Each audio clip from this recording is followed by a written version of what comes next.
Search and rescue operations will continue today from Hunt in North Kerr County all the way to Canyon Lake in Comal County. Now, we're only focused on the Kerr County side, but we wanted to talk about that because for a linear from Hunt all the way to Comal County in a straight line distance is over 100 kilometers.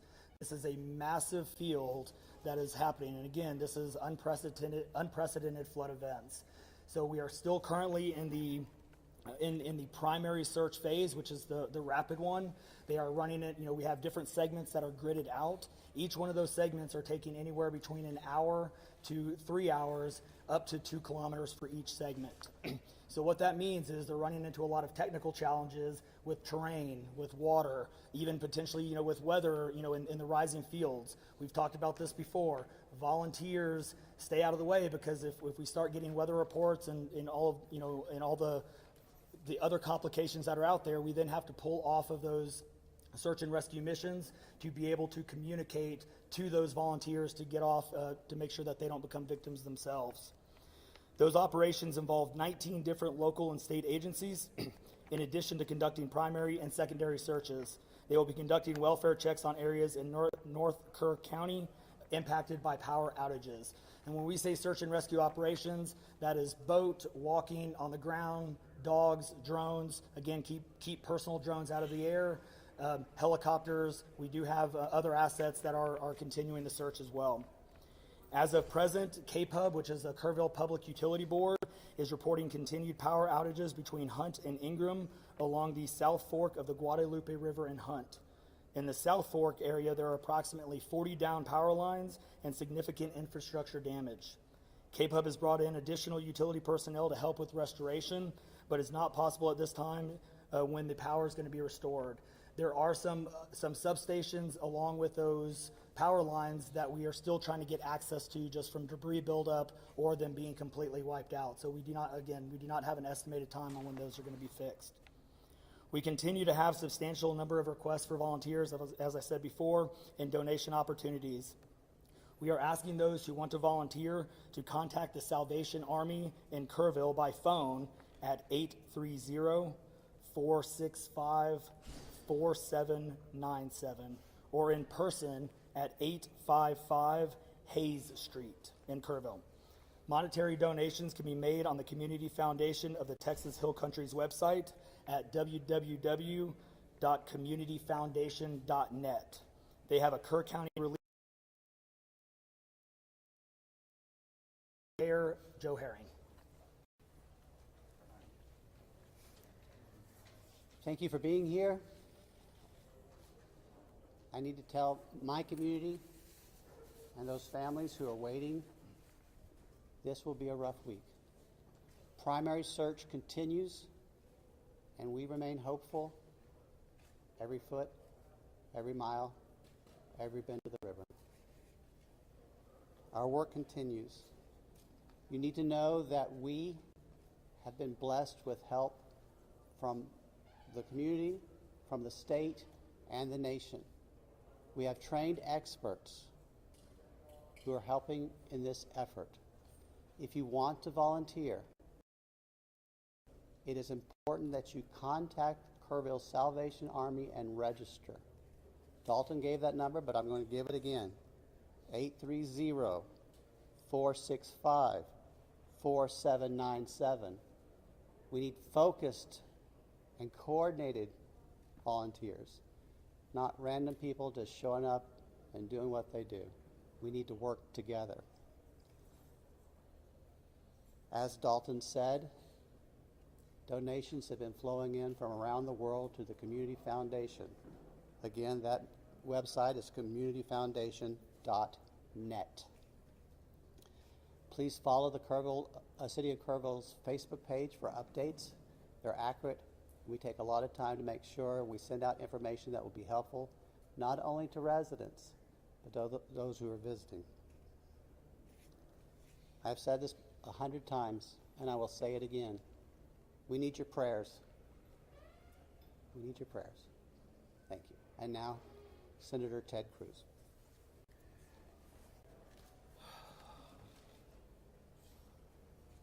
Texas is grieving right now. The pain, the shock of what has transpired these last few days has broken the heart of our state. As of yesterday, the confirmed death toll was 82, and those numbers are continuing to go up.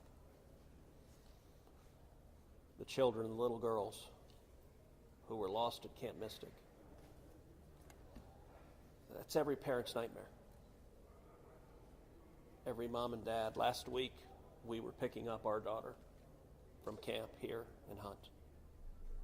Our girls have gone to camp here for a decade. The Hill Country is Texas part of the country. The natural beauty here is incredible. The camps that have raised generations of little girls and little boys and instilled character and love and faith are extraordinary institutions. And I'll tell you, the pain in our state, and it's every part of the state. You've got Texans from all over the state who were here celebrating the 4th of July. A week ago, this was a time of great celebration. You're dropping your little girl off at camp, your little boy off at camp. You're celebrating Independence Day. You know that your child is going to be swimming and canoes and horseback riding and doing archery and making lifetime friends. And then suddenly it turns to tragedy. For the last several days, I've spoken to multiple parents, scared out of their mind. Do you know anything? Where is my daughter? There's still 10 girls and 1 counselor from Camp Mystic that are unaccounted for. And the pain and agony of not knowing your child's whereabouts, it's the worst thing imaginable. But I want to say, in the face of all of this, it is simultaneously inspiring. Every time there's a tragedy, every time there's a natural disaster in Texas, Texans come together. Texas is a big state. We've got 31 million people, and we have hurricanes, we have wildfires. Tragedies hit this state, natural disasters hit this state, and without fail, 100 out of 100 times when that happens, we see Texans coming together, helping each other, engaging in acts of heroism. There have been over 850 high water rescues since this flooding began. 850. You look at extraordinary stories of Eagle Scouts pulling campers out of harm's way. I was just hearing a story of one counselor whose head was right at the water holding up 2 mattresses with campers on those mattresses. That kind of courage, that kind of selflessness. And then there are the first responders. The local first responders. I want to thank every one of the first responders at the local level, at the city level, at the county level, at the state level, at the federal level. In the first few hours of this flood, I was on the phone with Governor Abbott. I was on the phone with Lieutenant Governor Dan Patrick. I was on the phone with Nim Kidd, the head of the Texas Department of Emergency Management. And then I called President Trump.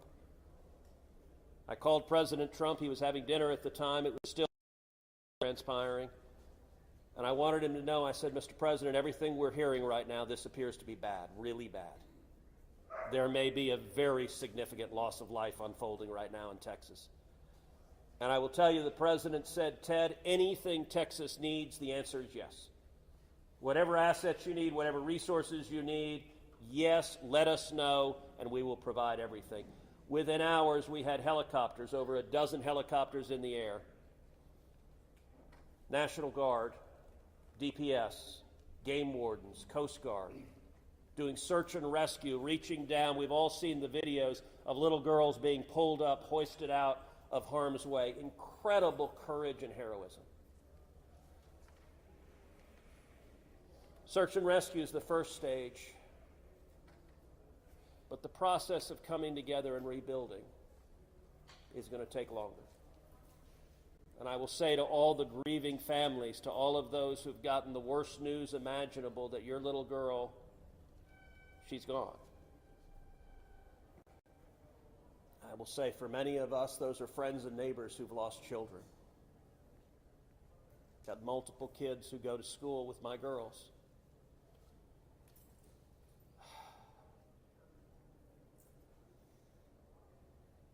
The mayor asked for prayers. And I want to say thank you to the millions of Texans, to the millions of Americans, to the millions of people all over the world right now who are praying for Texas and praying for those parents. Going through this grief, it is going to take love, it is going to take friends and family embracing and hugging and holding them while they weep. And it's going to take the church. With every disaster, one of the things we see here in Texas is the church steps up and the church helps and the church feeds and clothes and comforts.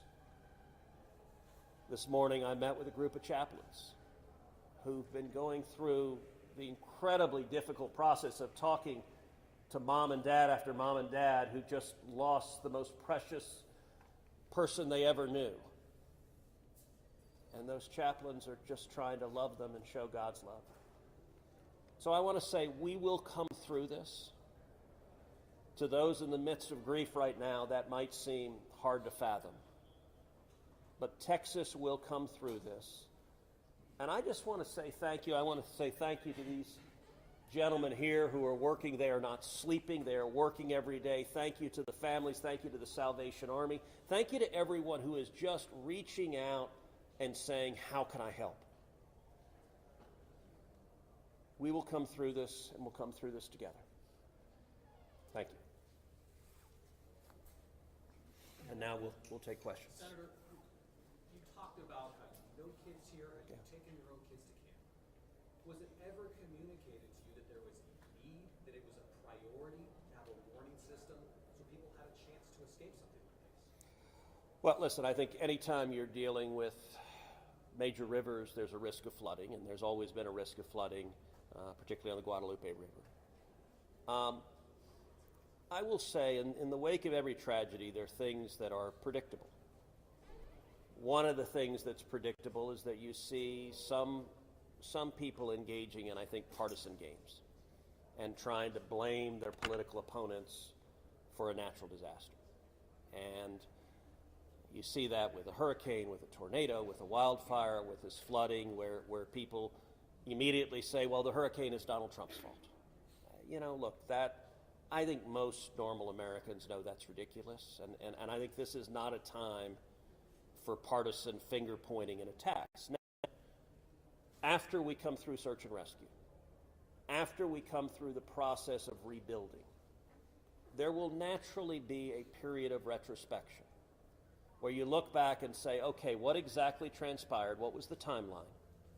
And what could have been done differently to prevent this loss of life? And that's a natural process. I think it should not happen in a bitter and partisan sense, but it should happen in a reasonable sense of saying, what lessons can we learn? And I will give an example. Houston's my hometown.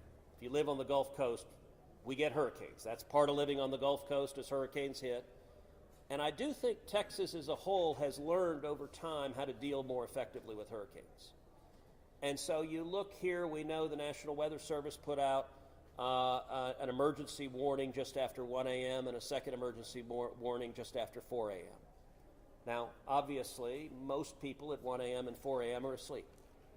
And so I think we will have a reasonable conversation about, are there any ways to have earlier detection? And some of that, the limits of a flash flood, they're very difficult because they can arise so quickly.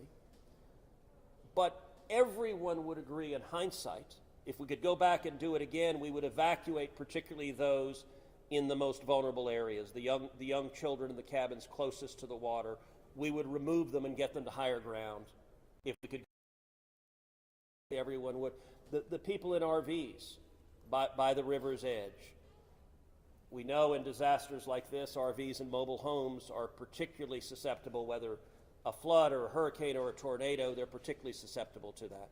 And so my hope is, in time, we will learn some lessons to implement to next time, and there will be another flood, there will be another disaster, but next time there's a flood, I hope we have in place processes to remove especially the most vulnerable from harm's way. But I think that's going to be a process that will take a careful examination of what happened and how can we implement processes better in the future to prevent this same loss of life.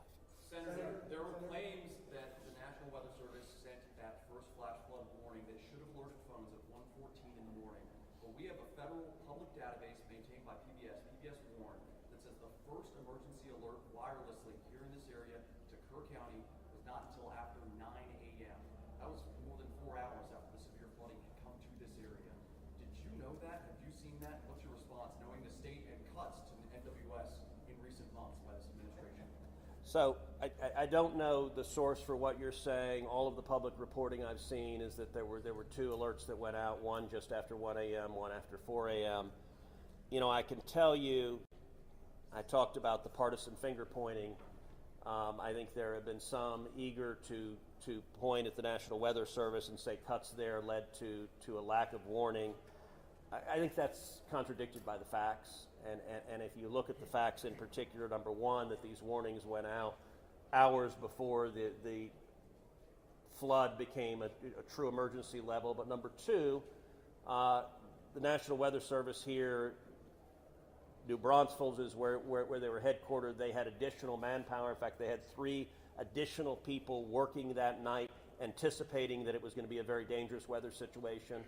I also think it's worth noting that the National Weather Service Union, which has been very critical of the DOGE cuts, has publicly said that they don't believe that the reduction in staffing had any impact whatsoever on their ability to warn of this event. And so, look, I think it is reasonable over time to engage in a retrospective and say at every level what could have been done better, because all of us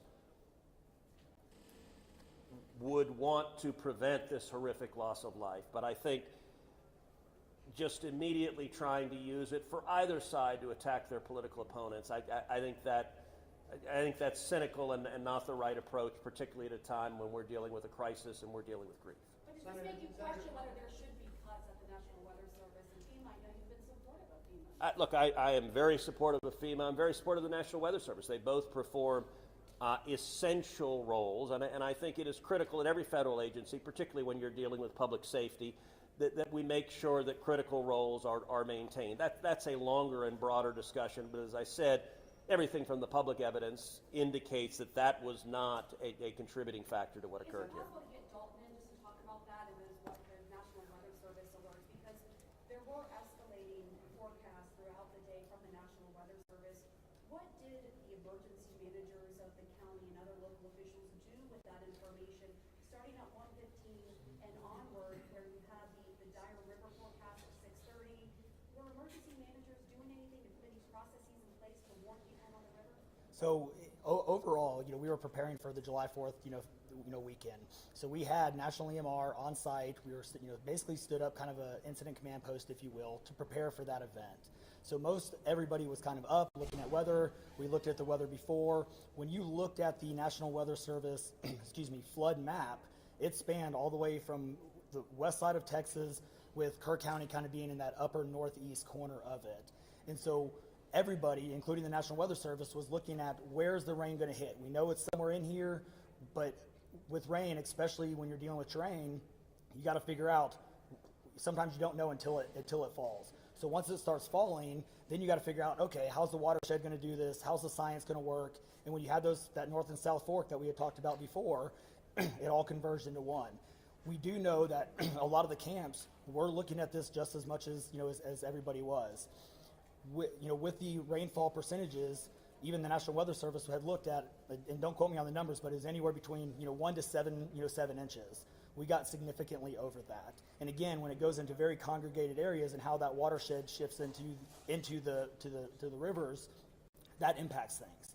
And so the camps, obviously, we've heard stories where campers were getting up. They were up at 3:30 in the morning. They were trying to move to higher ground. And the other interesting part of the terrain, and we've talked to UGRA folks as well.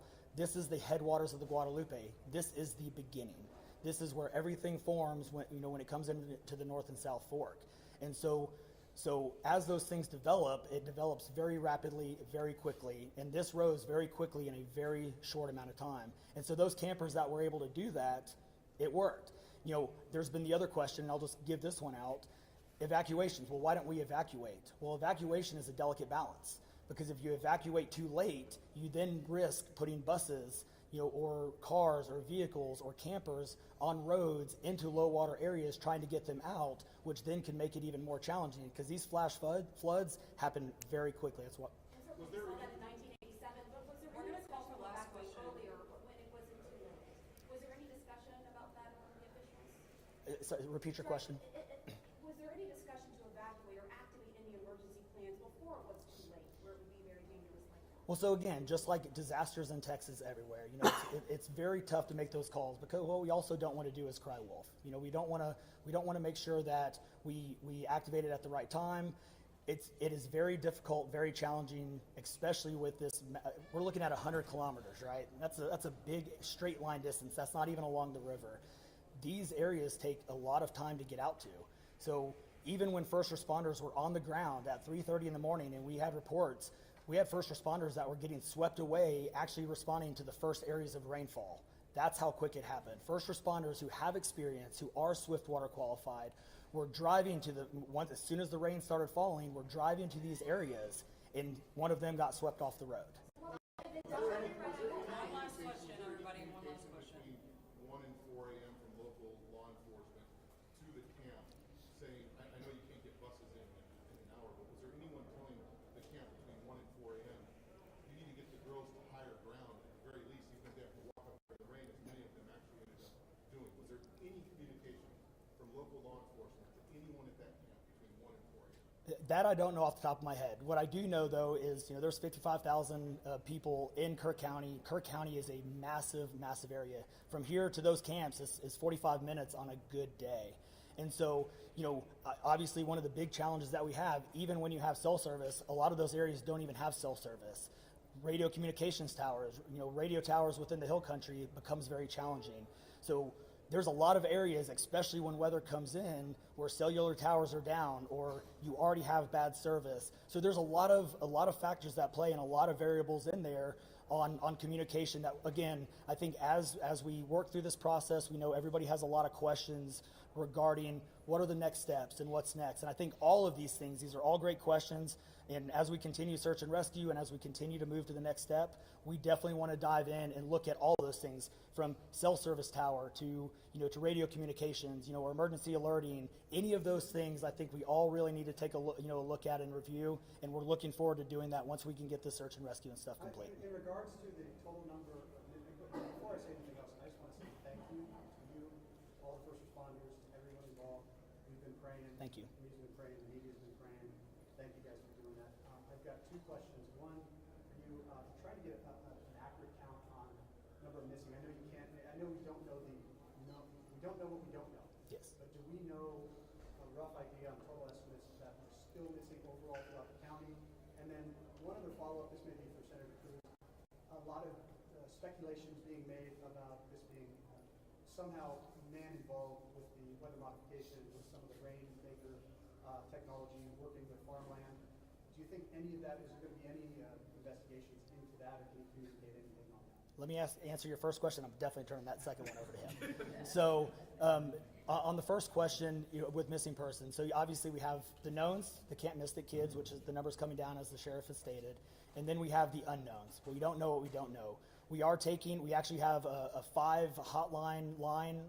It fluctuates between 3 and 5, but we're working on it. We get calls 24 hours, 7 days a week. We haven't hit the weeks yet, but we're still, you know, taking in calls. We are collecting all that information. So we don't have a solid number that we're willing to talk about right now. We do know that it is a lot, because we also are getting a lot of fake calls.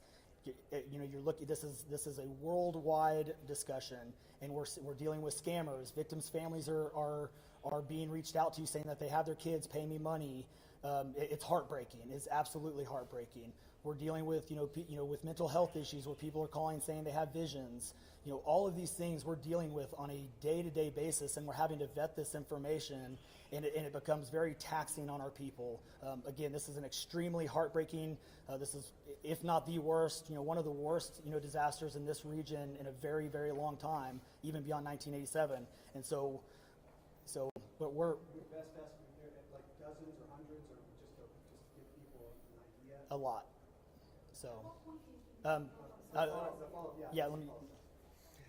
Yeah, Not to get into the weeds on, people are asking lots of questions, and where should we start the investigation? to the best of my knowledge, there is zero evidence of anything related to anything like weather modification.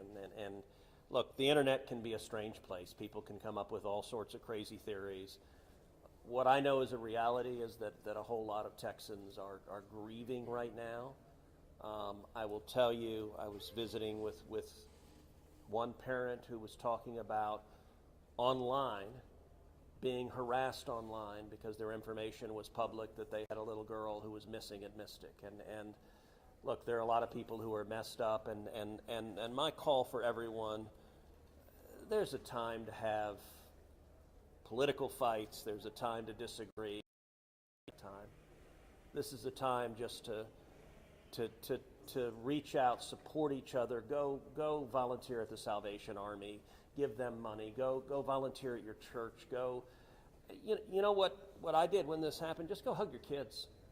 Because I got to tell you, I hugged my girls with tears in my eyes, because every one of us who's a parent, there but for the grace of God go I. And nothing will fill the void in these moms and dads' hearts, but they'll make it through it. And every one of us, we have an obligation to come through and help them make it through it. And look, Texas will come through, and let me say, Kirk County, the Hill Country is incredible. It is beautiful. And these summer camps, Camp Mystic is an incredible Texas institution. For a century, it has made a profound difference helping young girls become strong women in Texas and across the country. And so, for me at least, I'm praying for these camps. I'm praying for all the campers, everyone implicated, everyone impacted, and I hope we come together and stand as one doing that. Thank you.